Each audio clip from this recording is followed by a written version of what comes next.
sesi ini saya akan menyampaikan tentang materi yang berkaitan dengan internet marketing sebagai kelanjutan daripada digital marketing yang sudah saya sampaikan sebelumnya.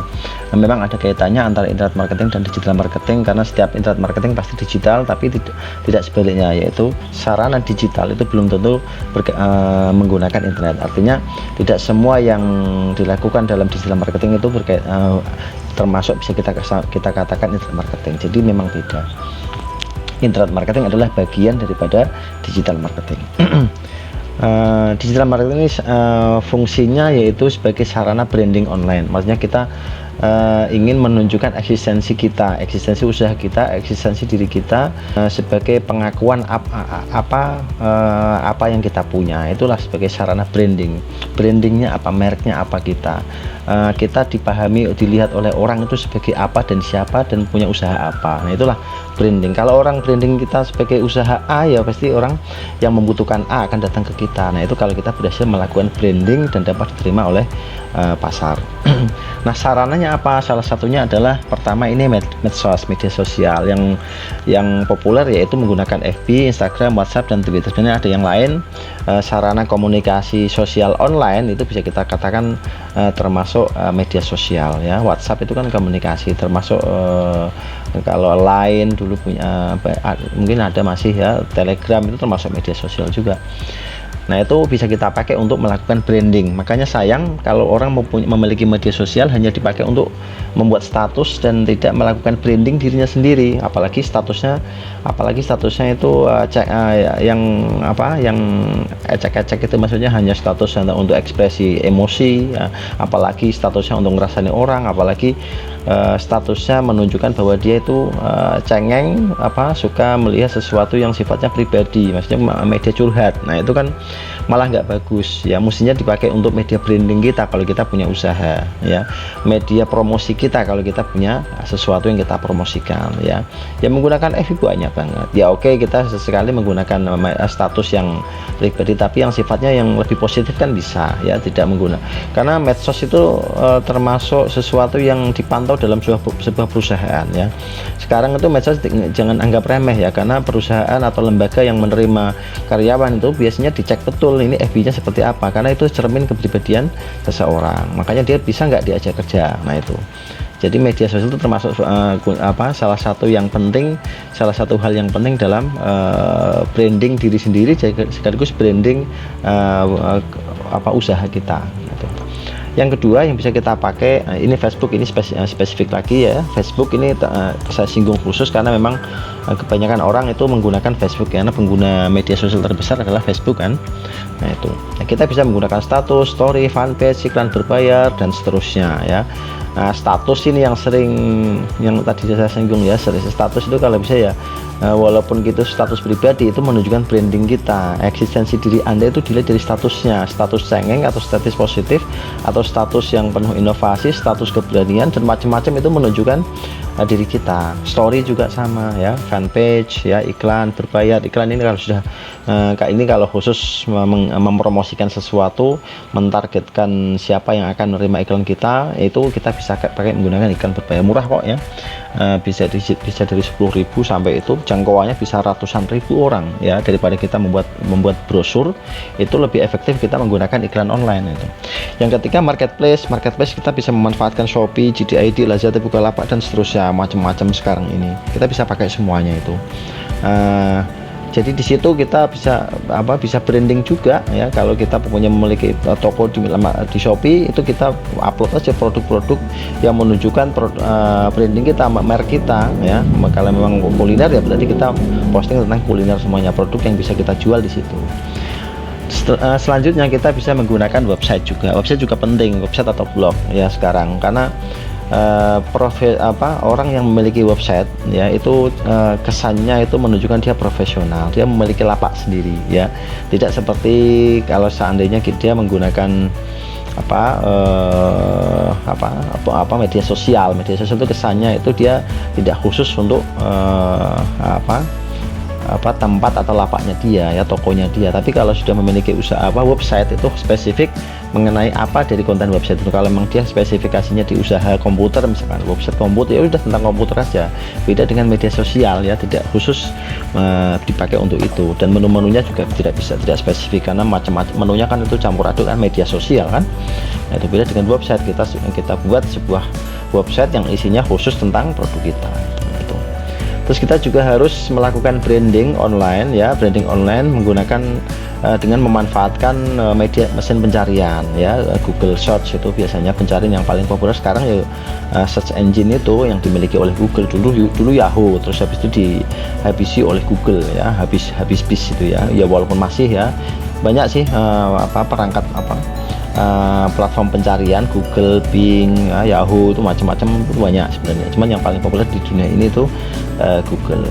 Yaitu bagaimana kita melakukan branding di mesin pencarian supaya orang kalau nyari itu mudah menemukan kita. Nah, itulah yang harus kita lakukan, itu kita manfaatkan itu. Caranya bagaimana ya? Nah, termasuk salah satunya membuat website, membuat medsos, Facebooknya jelas dibuka, jangan sampai tertutup hanya untuk teman kita. Terus kita membuat fanpage ya, websitenya itu kalimatnya mudah dipahami. Nah, itu misalkan ini saya contohkan ini wirausaha, misalkan ya wirausaha.ipmahfa.com itu kan mudah. Jangan wirausaha Margosopati Ipmahfa, panjang banget kan, orang sulit itu. Dan itu salah satu supaya kita mudah ditemukan oleh Google. Terus kita sering update, itu sering update itu akan dievaluasi, akan dihitung dianalisa oleh mesin Google ya, robot itu dianalisa orang ini sering update ya ternyata. Nah, itu lama kelamaan kalau kita aktif di situ pasti akan naik di rankingnya, peringkat pencariannya. Makanya orang semakin aktif dia mengelola website ya atau media online-nya, itu otomatis akan naik. Nah, itu termasuk kelebihan daripada website, daripada medsos ya, itu akan lebih mudah naik akan lebih naik peringkatnya, naik di atas ya, itu kalau kita menggunakan website daripada media sosial. Media sosial akan di bawahnya. Nah, itu. Nah, ini sarana-sarana yang harus kita manfaatkan dalam melakukan internet marketing ya. Sarana-sarana ini semua yang harus kita pakai. Ini termasuk nanti akan saya jelaskan bagaimana kita secara teknis melakukan itu. Pertama ini media sosial ya. Media sosial yang harus kita perhatikan ya. Pertama kita harus eksis dengan baik ya. Eksislah dengan baik, tampil menarik. Artinya apa yang ada di media sosial kita itu tampilkan sesuatu yang baik. Ini sebenarnya secara agama juga dianjurkan juga dan memang diwajibkan kita berperilaku baik. Jadi bukan diri kita sendiri, diri kita itu dicerminkan dari media sosial kita. Kalau statusnya nggak baik menunjukkan kita nggak baik. Kalau statusnya suka ngerasani orang ya berarti pribadi dia memang ngerasani orang. Kalau statusnya suka curhat berkeluh kesah berarti dia tipenya tidak positive thinking. Dia suka berkeluh dan tidak mampu mengatasi beban atau masalah yang ringan-ringan, sedikit mengeluh. Itu menunjukkan kepribadian dia. Nah, itu. Terus kita menampilkan sesuatu yang menarik ya, maksudnya kita ya kalau memang punya produk ya tampilkan aja produknya kalau bagus. Nah, itu. Jadi eksislah dengan baik, tampillah yang baik, karena itu akan menjadi cermin daripada diri kita. Terus bermedia sosial itu adalah betul ya cermin kepribadian modern. Bijaklah dalam bermedsos. Kalau dulu cerminnya kan cerminnya itu dari teman kita. Kalau sekarang enggak ya, bukan hanya teman, tapi status kita ya, itu menunjukkan cerminan kita. Omongan kita sekarang itu bisa ditangkap dari status-status yang kita buat dalam media sosial. Itu makanya bijaklah dalam bermedsos ya, hati-hati. Buat orang lain mudah memahami dan menemukan Anda. Buatlah keyword yang populer, nama lapak populer. Misalkan kita membuat akun tentang usaha kita ya, tentang bisnis kita, tentang wirausaha kita, itu buatlah keyword atau kata kunci yang mudah ditangkap oleh orang ya. Misalkan membuat jasa jasa layanan antar ya, kita buat layanan antar gitu. Jangan sampai jasa membawa barang oleh orang-orang banyak, itu kan rumit ya. Jadi kalimat yang populer itu akan memudahkan search engine, mesin pencarian, sekaligus orang yang menjadi teman Anda di media sosial itu mudah menemukan Anda. Jadi gunakan nama lapak yang populer, jangan panjang-panjang. Terus ketika diucapkan itu lebih mudah. Nah, itu. Terus akun medsos dipantau pihak luar. Nah, ini yang harus kita waspadai, bahwa akun medsos kita itu dipantau oleh siapapun yang mengakses media sosial kita, ya, termasuk perusahaan yang kita aktif di sana, lembaga yang kita kerja di sana. Bisa jadi dengan status kita itu lembaga melihat, oh ternyata orang ini kepribadiannya begini, bisa jadi malah nanti kita pecat kalau nggak bagus. Nah itu apalagi ngerasain usaha lembaganya sendiri misalnya.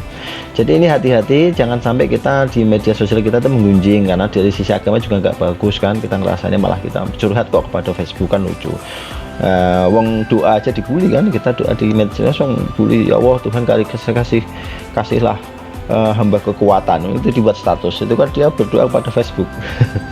Doa ya sudah doa gitu, artinya dia tidak menempatkan pada tempatnya.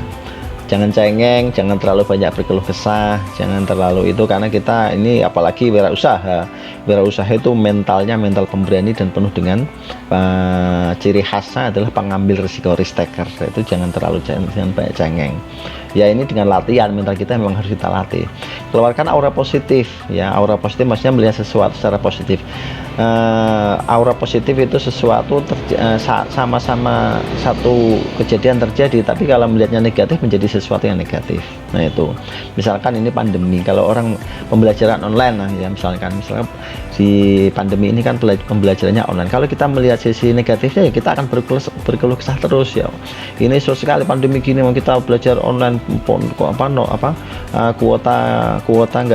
kuota nggak ada, internet susah, ini saya di gunung macam-macam bla bla bla. Nah, ini sisi negatifnya. Tapi kalau kita bisa mengeluarkan aura positif, akan mengeluarkan kekuatan positif juga. Misalkan oh ya ini pembelajaran online, mau nggak mau ya saya harus mencari jalan keluar supaya saya bisa, oh iya saya harus turun dari desa saya supaya dapat sinyal yang lebih kuat.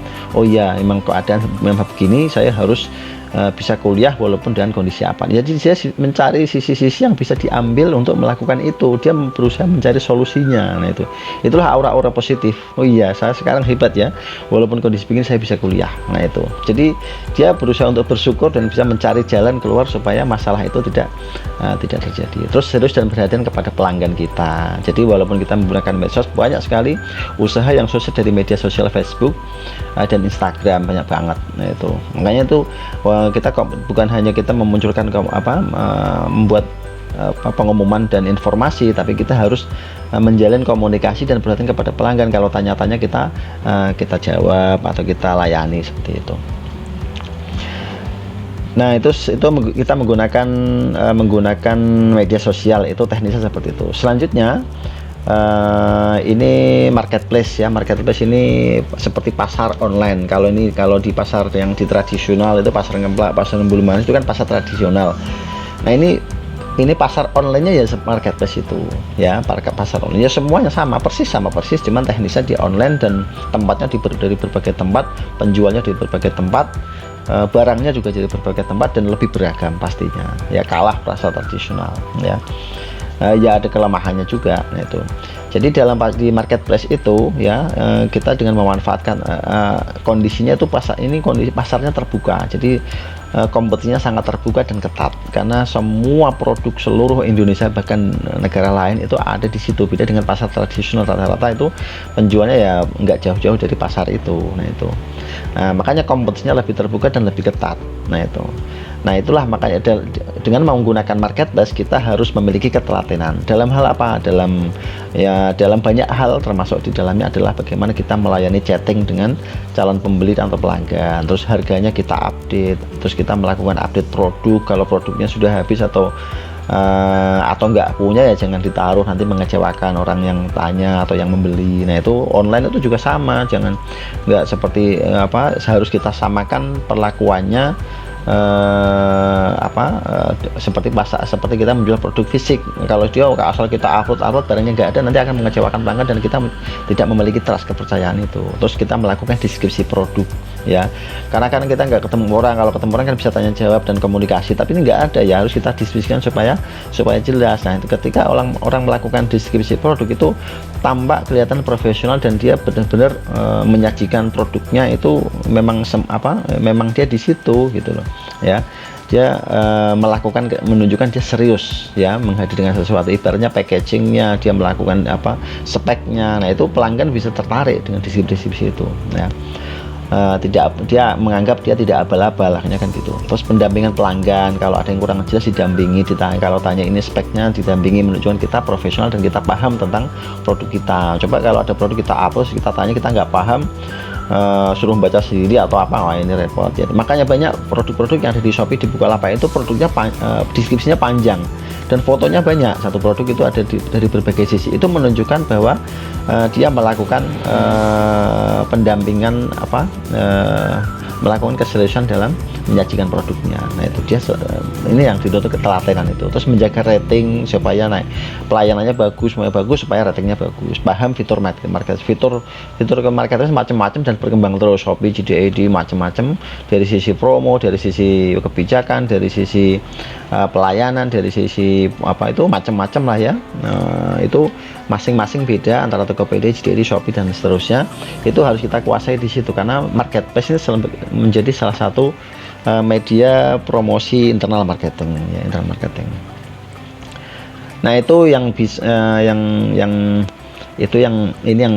mungkin saya sampaikan dulu ya mengenai internet marketing. Selanjutnya nanti akan kita bahas mengenai internet marketing yang berkaitan dengan website atau blog ya. Sekian, assalamualaikum warahmatullahi wabarakatuh.